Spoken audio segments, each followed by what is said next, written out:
Hey guys, Outdoor Prepper, I want to welcome you back to the channel. Today we've got something really cool here and probably what I think is the best generator you can buy, and I'm not specifically pointing out to the Firman brand, but an inverter generator. There's two different types of generators on the market that you can buy today. One is a traditional generator, which has a motor and is mechanically attached to a generator head, and as the motor spins at 3,600 RPM, it generates electricity through the generator head. It has to spin at 3,600 RPM in order to get 60 hertz, which is what the US electric grid produces. An inverter generator is a little different. It has a motor, but it's not mechanically connected to a generator head, requiring it to spin at 3,600 RPM, but instead, through electronics, it produces a very, very clean power output. If you were to look at a sine wave, it's a perfect sine wave, whereas if you looked at a typical non-inverter generator, the sine wave would be kind of messy and the power is not totally clean. And you might say, well, why do I need an inverter? Why do I need some clean power? And the answer to that is pretty simple. If you're powering a sensitive electronic device, say a laptop, a television, a computer of any sort, an alarm system, maybe a camera system, even a medical device, you really want a clean power wave so that it does not damage that equipment. Now this inverter right here is made by a company called Firman, and I picked this inverter up a couple of years ago. I got this at Costco, and at the time this was fairly inexpensive. It was about 300 bucks, less than 400. And then I bought this cover separately, and this is literally just a flexible cover. Can go right on top of the unit, which is great. So when you're storing it in your garage, your shed, you know, it kind of protects it and keeps it in nice condition. How does an inverter work? You know, in terms of like the operation of the panel here, very similar to a normal generator. You would come over here, you would pour, and this is a Firman, but again, what I'm explaining to you really works for almost all inverters out there. You would open your fuel cap, fill it with fuel. If you see here on the cap, there's a little toggle, and again, most inverters have this. It says off, and then you can toggle it to an on position.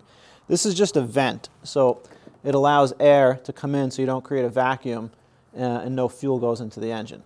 So you would fill your tank with fuel. You would turn your vent from off to on. You would come down here, and again, this is specific to this Firman, but every inverter is going to be exactly the same. You would pull the choke, turn the engine switch to on. There's a button called Eco, and we'll get into that in just a minute.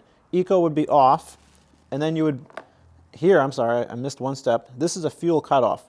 So you would turn this to turn the fuel on. Once the fuel is on, now it can flow from the tank to the carburetor. And then you would pull to start. And as soon as the engine starts, you would push your choke in, and it would smooth out and just start running. Now, I did mention that there is an Eco button on this generator and all inverters. The Eco button is for economy mode, and this is very specific to an inverter. Like I was saying earlier, a regular non-inverter generator, the engine runs at 3,600 RPM the entire time. On an inverter generator, what this button does is on the carburetor, there's a little motor, an electric motor that can slow down the fuel going to the carburetor so it slows the engine RPM, because there's no mechanical connection between the engine and the generator head producing this 120 volt power supply.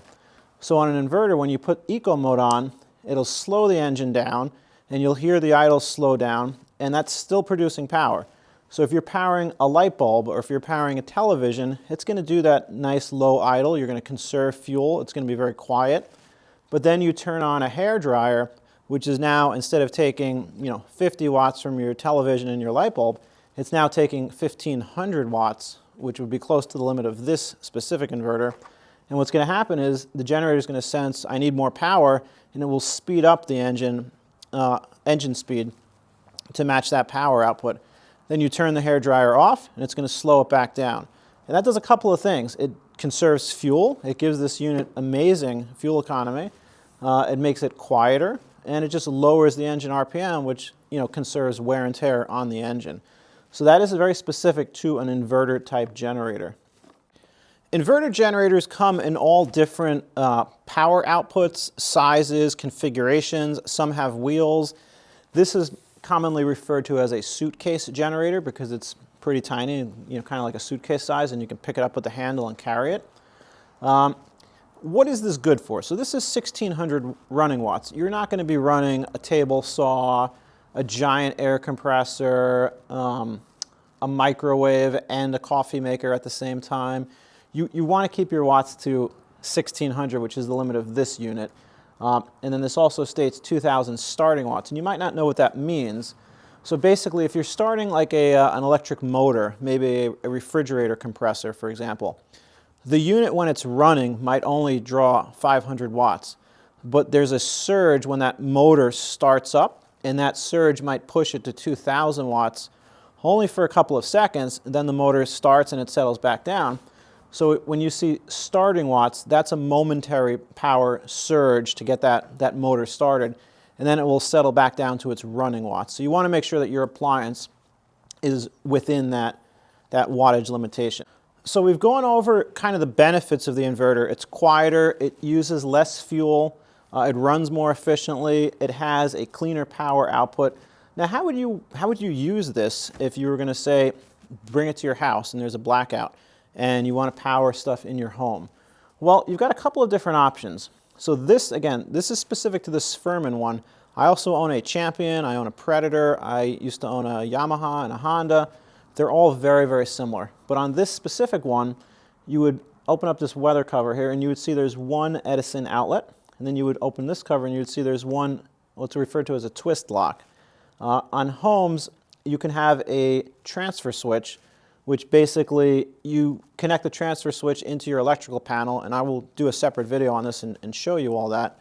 And then you would connect your generator via a twist lock to your receptacle outside your house, and then in your house you would, at the transfer switch, you would switch over the circuits that you've predetermined from street power to generator power.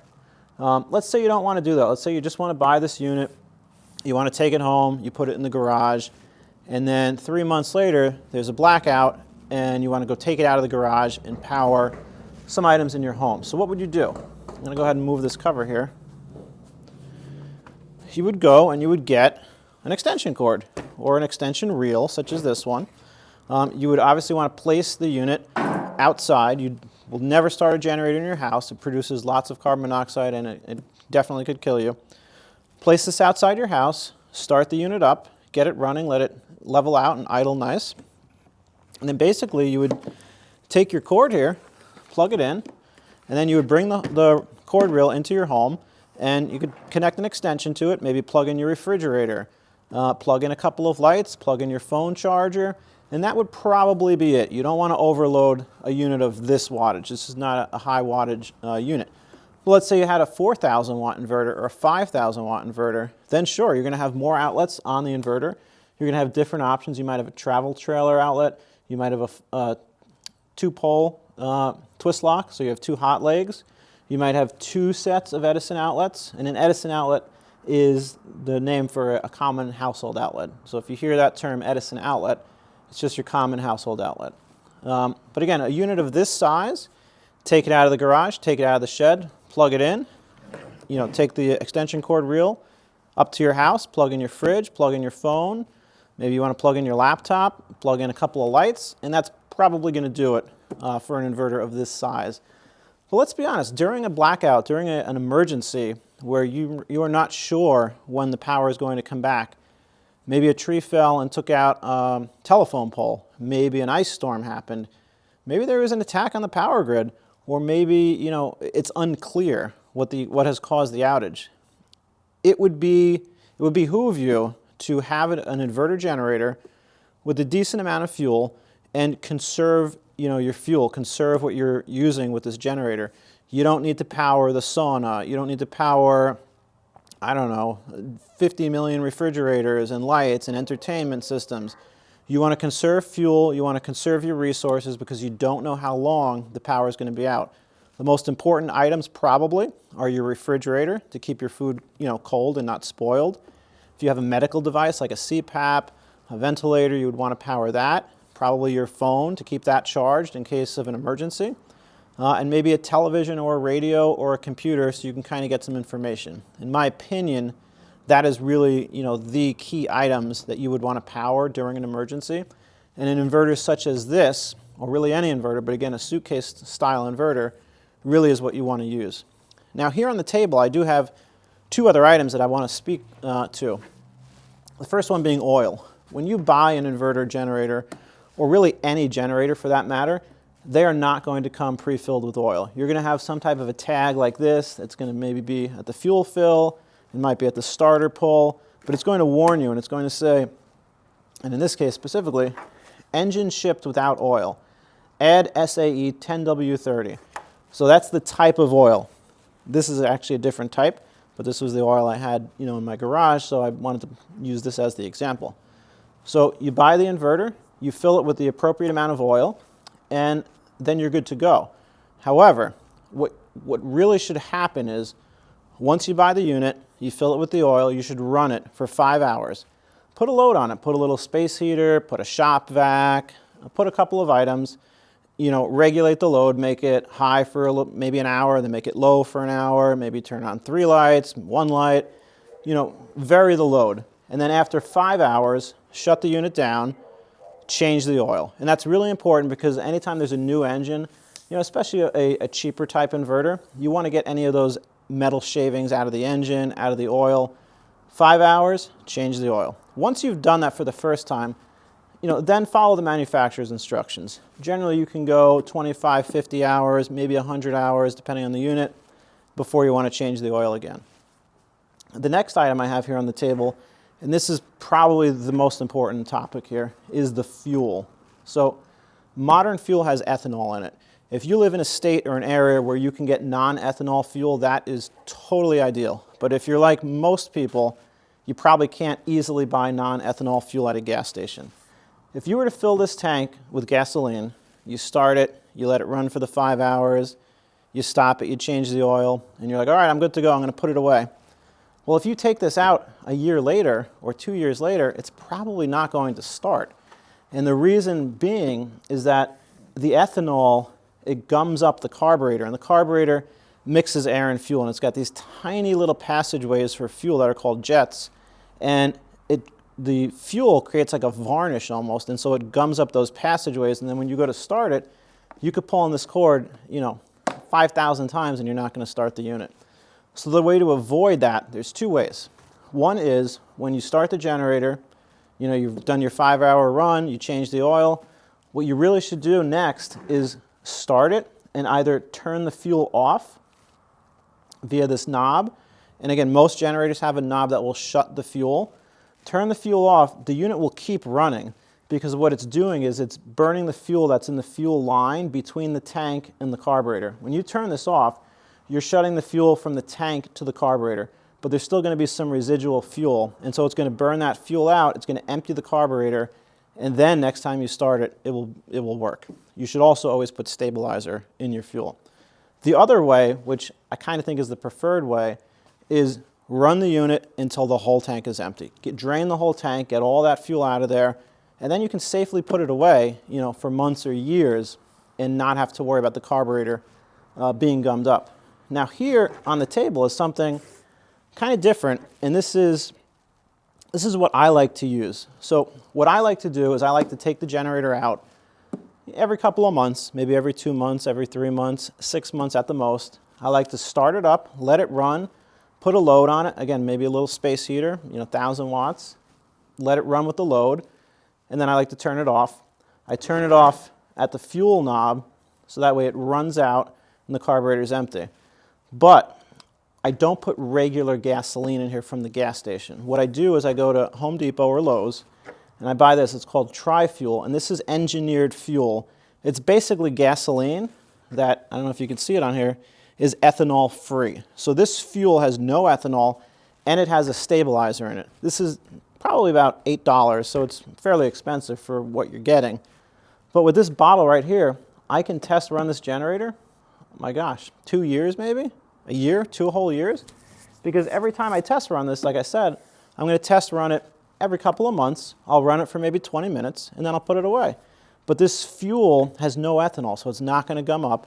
It's got fuel stabilizer in it, so it's going to keep the fuel fresher longer. And then when there's an emergency, I'll take this out and I'll put regular gasoline from the gas station that I have in a fuel can in here, and I'm not going to be as worried. And when the emergency is over, I'll let it drain out until it's empty, and then I'll put a little more of this fuel in here next time I do the test. So this is great stuff. I highly recommend it. Look, if you're made of money and you want to buy gallons and gallons and just run your generator on this, that's totally fine too.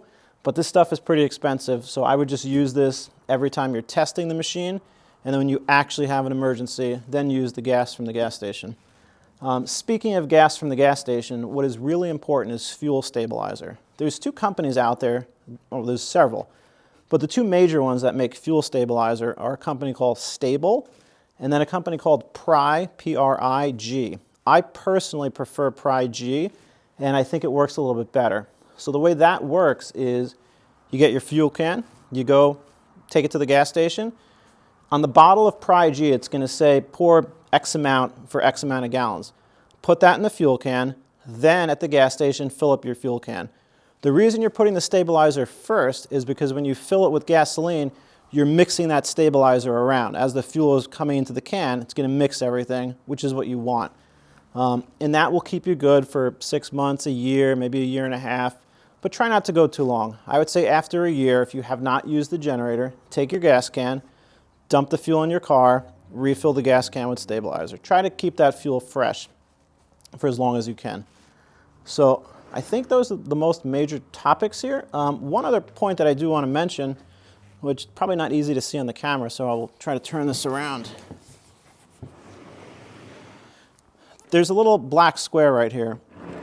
You're probably not going to be able to see this on the camera, but I'll tip it a little bit so you can see. This is an hour meter. Now this did not come with the generator.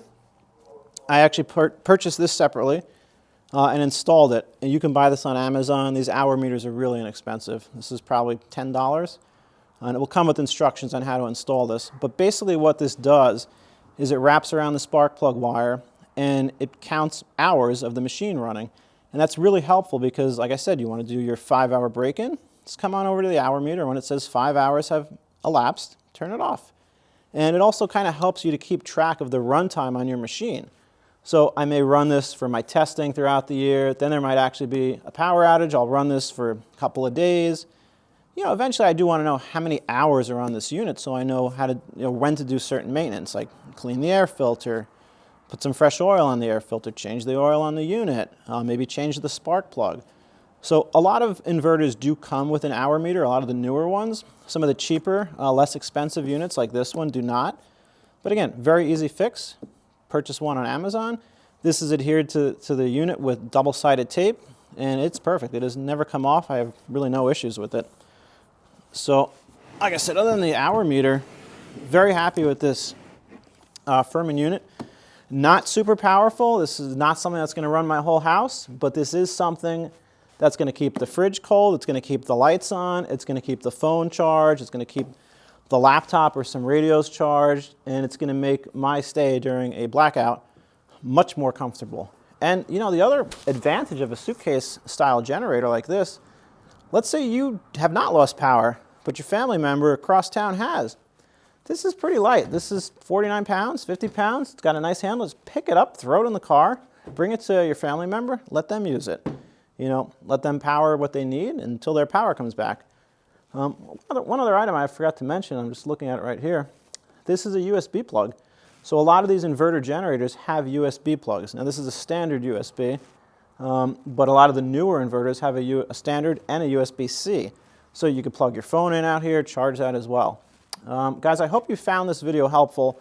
If you could do me a favor and like and subscribe, it would really help the channel. And like I said, I'm going to do a couple of more videos on generators. I do have 2 larger inverters that I'd like to talk about and maybe recommend one of them. And I'll show you how they connect to a transfer switch so you can power your whole house or most of your house. Again, thanks for watching. Like and subscribe.